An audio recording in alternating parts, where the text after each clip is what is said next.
शिफा, क्या खाने वाली खाने में? खिचड़ी और कोडे की चटनी।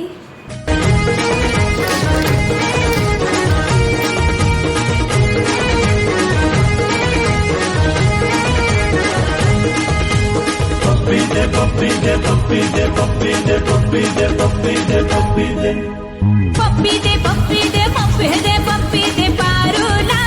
पारूला, हे पप्पी दे